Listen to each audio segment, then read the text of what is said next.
कल क्या बताए थे? वेक्टर। हाँ, कूलाम का सदिश निरूपण, ठीक है। और उस पे एक क्वेश्चन दिए थे आप लोगों को प्रैक्टिस करने के लिए, तो उसको देखो बा। वो चलो ठीक है, वो सब नहीं यार, अलग चीज पढ़ने के लिए, ठीक है। देखिए आप, जो मैं क्वेश्चन दिया था, देखो ये सब चीज रिकॉर्ड हो गया। कल मैं क्वेश्चन दिया था कि एक क्यूब है, यह सिर्फ इसलिए मैं दिया था कि एक वेक्टर का जो सदी यानी कूलाम के नियम का जो सदिश निरूपण है, उसको एक बार आप प्रैक्टिस कर सकें, ठीक है। और कहां उसकी यूटिलाइज होती है, तो सबसे पहले आप एक घन बनाते हो, या एक आप घन बनाइए।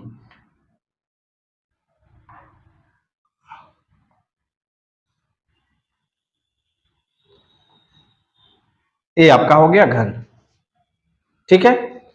और सब पे क्या रखा गया? Plus charge Q, Q, Q plus Q.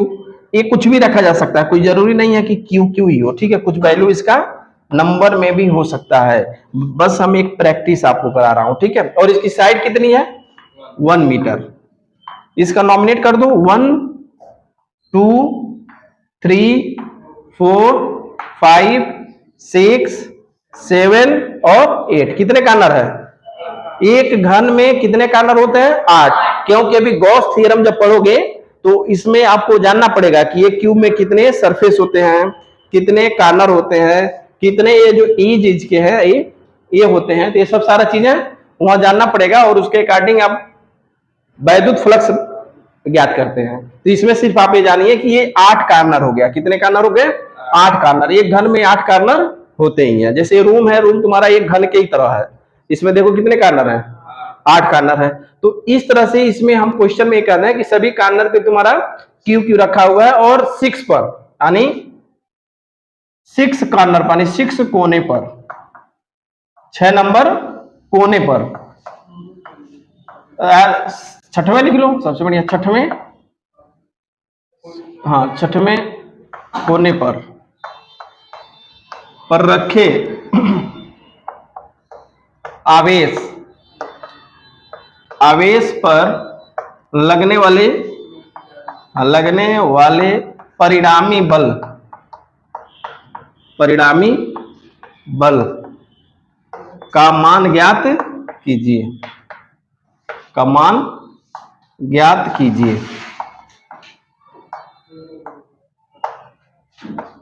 ठीक है। कल आप सदिश निरूपण पढ़े थे, आज उसका एप्लीकेशन है, ध्यान दो। कुछ करना नहीं है, किस पे निकालना है? 6 पर। तो जिस पे निकालना है उसको आप ढक लो। इसके राउंड कितने आवेश है? 7। तो इस पे बल कितने लगेंगे? सभी 7 आवेशों के कारण लगेंगे। तो सबसे पहले, चूंकि देखो होता क्या ना कि ये एक तरह से कैसा है, 3D है। 3D 2D 1D समझते हो? 1D मतलब केवल एक लाइन हो, 2D मतलब क्षेत्रफल, लंबाई हो, और इसमें क्या है? लंबाई है, चौड़ाई है और ऊंचाई, तीनों है। 3D है।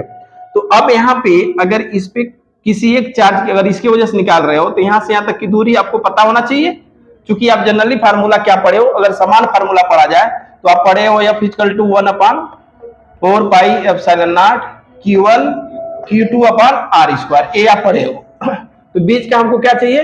दूरी चाहिए। लेकिन ये दूरी दिया नहीं। लेकिन जब 3D दिया रहता है, इस तरह का अगर दिया हो, तो उसके लिए कल हम फार्मूला बताए थे F = 1/4 pi epsilon naught Q1 Q2/मॉड वेक्टर पे Q।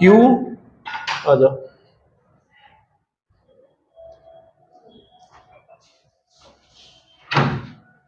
ठीक है, मॉड वेक्टर आर पे Q, और यहां पे क्या लिखोगे? आर वेक्टर, आर सदिश। देखो ये फार्मूला हो गया, आर सदिश पे Q और आर सदिश। ये फार्मूला कल पढ़े थे आप, कल डेरिवेशन कराए थे सदिश रूप में, बोलो ये पढ़े थे ना। तो यहाँ पे आर वेक्टर की वैल्यू क्या बताए थे, बताओ? आर वेक्टर की वैल्यू हम बताए थे कि अगर, हाँ, R2 minus R1, R2 minus, तो R2 क्या है? जिस पे बल निकाला जाता है। जैसे मान लो अगर इसके वजह से हम इस पे बल निकाल रहे हैं, तो R2 क्या होगा? A। और R1 क्या होगा? तो R2 माइनस R1 करोगे ना, तो ये R2 माइनस R1 करोगे, तो ये R2 माइनस R1। लेकिन R1 R2 है क्या? ये तो निकालना है। देखो यहाँ पे हम बताए थे, एक बार देख लो, जो नहीं आए थे पहली बार देख लो। जैसे मान लो कि एक एक्स एक्सिस हो गया, ये वाई एक्स हो गया। अगर यहाँ पर अगर हम कोई चार्ज ले रहे हैं तो ये चार्ज किस प्लेन में है, किस समतल में है, एक्स और वाई। तो इसका कोऑर्डिनेट क्या होगा, एक्स होगा, वाई होगा, होगा ना। लेकिन इससे अगर ये दूरी हम अगर हम ले लें r1, यहां से दूरी क्या लेना, तो r1 की वैल्यू क्या लिखोगे, x प्लस वाई लिखोगे ना। लेकिन x किसके साथ लिखना है, सदिश के साथ। तो x के साथ यूनिट वेक्टर क्या लिखते हो, एक्स आई कैप, और y के साथ, समझ पा रहे हो ना। इसी तरीके से अगर यहाँ दूसरा चार्ज हम Q2 ले लें, तो और यहां से डिस्टेंस क्या ले लें, r2, तो और इसका कोऑर्डिनेट क्या हो जाए, x2 और y2। तो इसको क्या लिखोगे, x2 y cap plus y2 j cap. अब इन दोनों के बीच का डिस्टेंस, इस पे बल निकालना है, तो लिखोगे r2 माइनस r1। तो r2 की वैल्यू क्या है, x2 y plus y2 j, और इसका क्या हो गया, x i cap plus y, minus करोगे तब जाके तुम्हारा r की वैल्यू। इसका मतलब ये हो गया, ये तो बेसिक कल में बता, इसीलिए कह रहा हूं ना, एब्सेंट जब होगे तब समस्या होगी। अगर रियल चाह रहे हो कि फिजिक्स अच्छे से आ जाए और सीख जाए और हर लेवल का क्वेश्चन हम लगा लें, इसके लिए जरूरी है रेगुलर पढ़ना। बाकी विशेष परिस्थिति में आप एब्सेंट हो भी सकते हो, ठीक है, लेकिन विशेष परिस्थिति में, विशेष विशेष माना बीमार वगैरह हो जाए तो, ठीक है। तो अब यहाँ पे एक चीज बताओ, इसके लिए हमको क्या चाहिए, सबका निर्देशांक चाहिए, सबका। और निर्देशांक निकालने के लिए क्या चाहिए, आर उसकी भुजा, ये दिया देखो 1 मीटर। अगर इसको मूल बिंदु मान लो, निर्देशांक निकालने के लिए किसी को हम क्या मान लेते हैं, एक मूल। तो यह क्या हो जाएगा बताओ, वाई एक्स होगा, बहुत आसान तरीके से बता रहा हूं। और ये क्या होगा बताओ, हमें नहीं लगता है कि ये चीजें तुम्हें समझ में नहीं आ रही होगी। अच्छा, और ये क्या हो जाएगा बताओ, ये समझ में आ गया पॉइंट्स।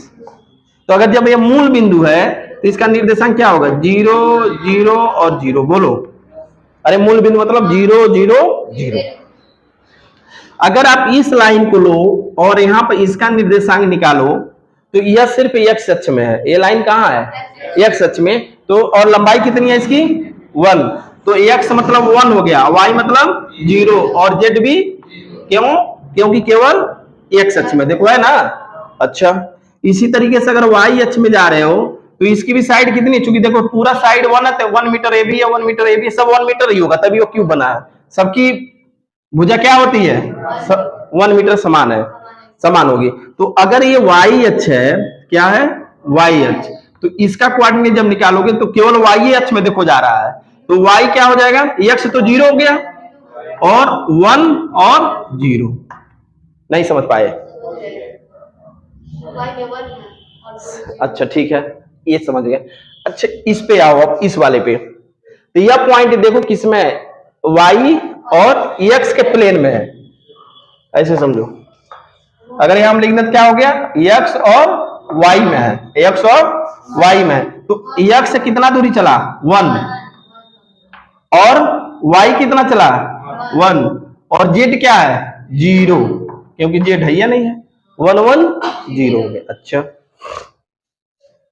अब आ जाओ इस पे, यह बताओ किस प्लेन में है, इसमें है। यह प्लेन कहां है, वाई और जेड में ही तो है ये किस में है, वाई और जेड में। तो एक्स 0, वाई 1, जेड 1।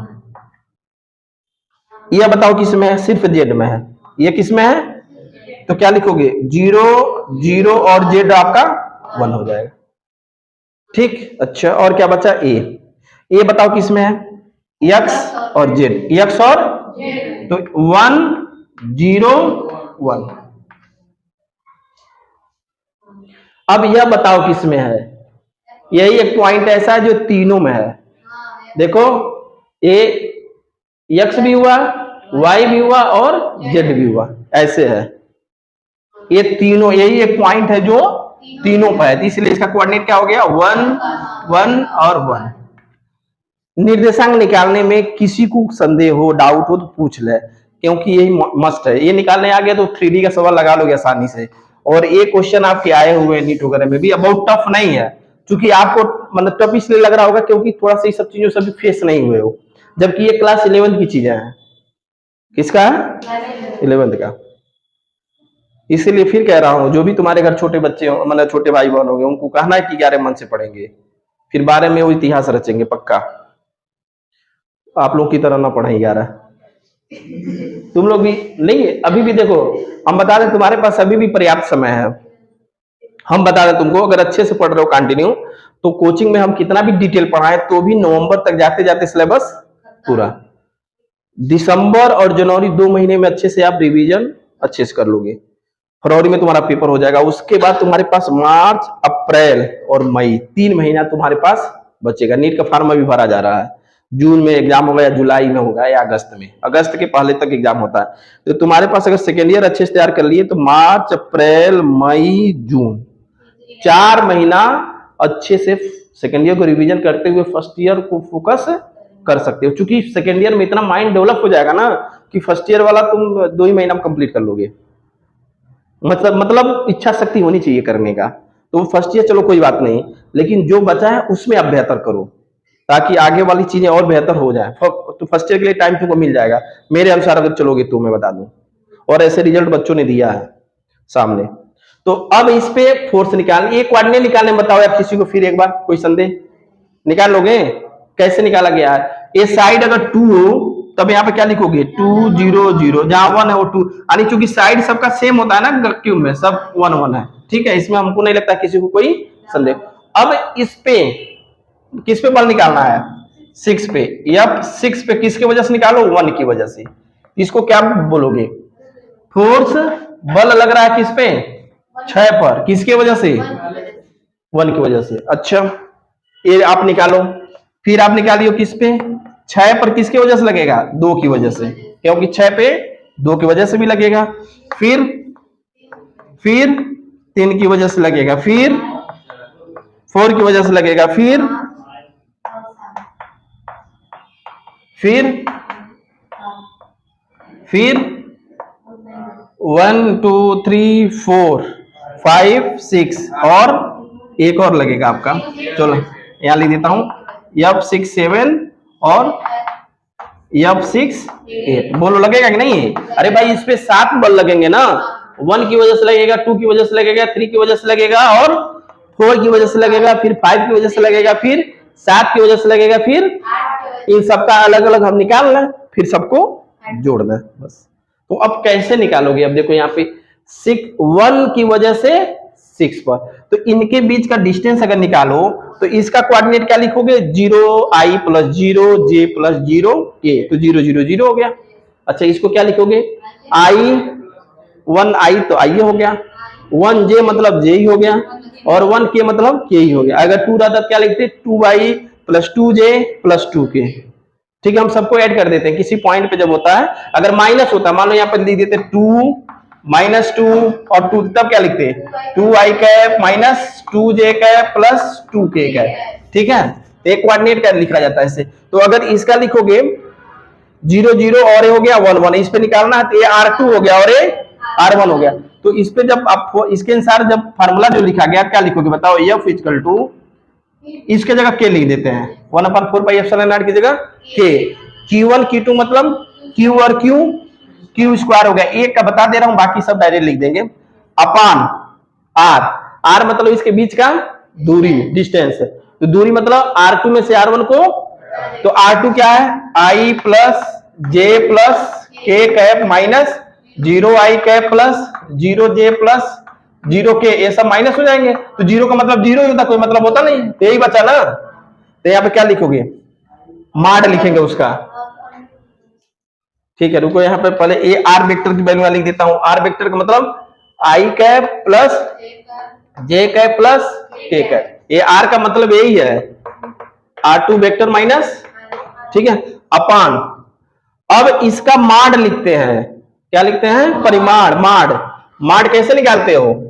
मान लो अगर यहाँ पर हम लिख दें वेक्टर ए इक्वल टू, कल बताए भी थे, ए एक्स आई कैप प्लस ए वाई जे कैप प्लस ए जेड के कैप है, तो माड कैसे निकाले हो? क्लास 11 में पढ़े हो, अंडर रूट आई के साथ जो अंक होते हैं उसी का स्क्वायर करते चले जाते हैं। तो ए स्क्वायर ए एक्स स्क्वायर प्लस ए स्क्वायर वाई प्लस ए जेड स्क्वायर, यही होगा ना, यही आपका माड हो गया। तो अब यहाँ पे बताओ ये आई के साथ कितना है? 1, तो अंडर रूट क्या लिखोगे 1 का स्क्वायर प्लस जे के साथ 1 स्क्वायर प्लस के साथ 1 स्क्वायर पे मॉड का क्या है क्यू, इसलिए इसकी वैल्यू कितनी होगी बताओ, एफ इक्वल टू के क्यू स्क्वायर अपॉन रूट 3 पे मॉड क्यू, और यहाँ क्या हो गया आई plus J plus A cap, ये आपका F6 1 निकला, F6 1।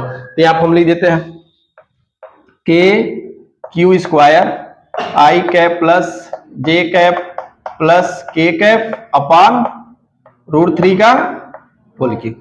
ठीक, अच्छा अब आप बताओ इस पे 2 की वजह से कितना लगेगा, 3 के बीच का दूरी बताओ। देखो यहाँ पे क्या है आई प्लस 0 प्लस 0, और यहाँ क्या है आई प्लस जे प्लस के, तो आई प्लस जे प्लस के माइनस केवल आई कैप लिखोगे, तो आई से आई तो क्या बचेगा केवल, तो हम यहाँ क्या ये लिख दें के क्यू स्क्वायर जे कैप प्लस, और इसका जब मार लोगे तो केवल 2 ही है ना, तो 1 का स्क्वायर प्लस 1 का स्क्वायर केवल क्या बचेगा रूट 2 पे माड क्यू। बोलो, हमें लगता है कुछ समझ में आ रहा होगा धीरे धीरे।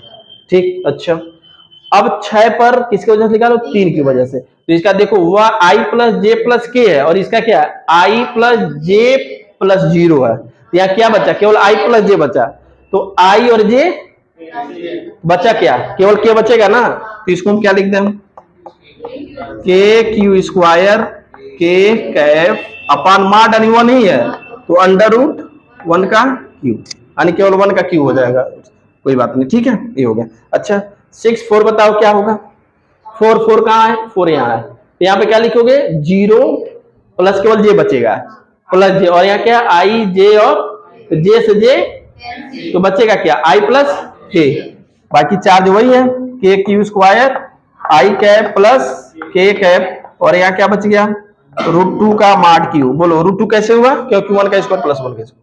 ठीक है, अच्छा अब आ जाइए 5 की वजह से, 5 कहाँ है देखो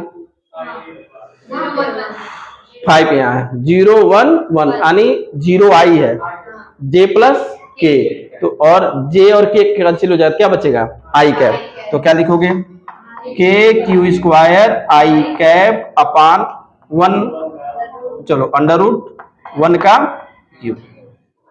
ठीक है, ए रूट हो गया। ठीक, अब 6 7 की वजह से बताओ, 7 की वजह से 7 की वजह से, तो 7 में क्या है देखो आई और ये 0 केवल के है, तो के वाला कैंसिल हो जाएगा, तो क्या बचेगा आई जे। अच्छा तो यहाँ यही है ना के क्यू स्क्वायर आई प्लस जे कैप अपान रूट 2 का होल क्यूब। ठीक है, अच्छा 6 पे 8 की वजह से बताओ, तो एक है तुम्हारा क्या आई और के है, आई और के खत्म हो जाएगा बचेगा केवल जे, तो यहाँ पे क्या लिख दें के क्यू स्क्वायर जे कैप अपान अंडर रूट 1 का क्यूब। बोलो ये 8 निकालने में यानी 7 बल अलग अलग निकालने में कोई दिक्कत समझ पाए, मैं सिर्फ इसका प्रैक्टिस इसलिए कराया हूं कि वेक्टर जो सदिश निरूपण पढ़े हो केवल आप हेडिंग पढ़े हो क्लासों में और तुम्हारी किताबों में दिया है, मेन प्रैक्टिस अगर वो समझ लिए हो तो इसको करो आप, तो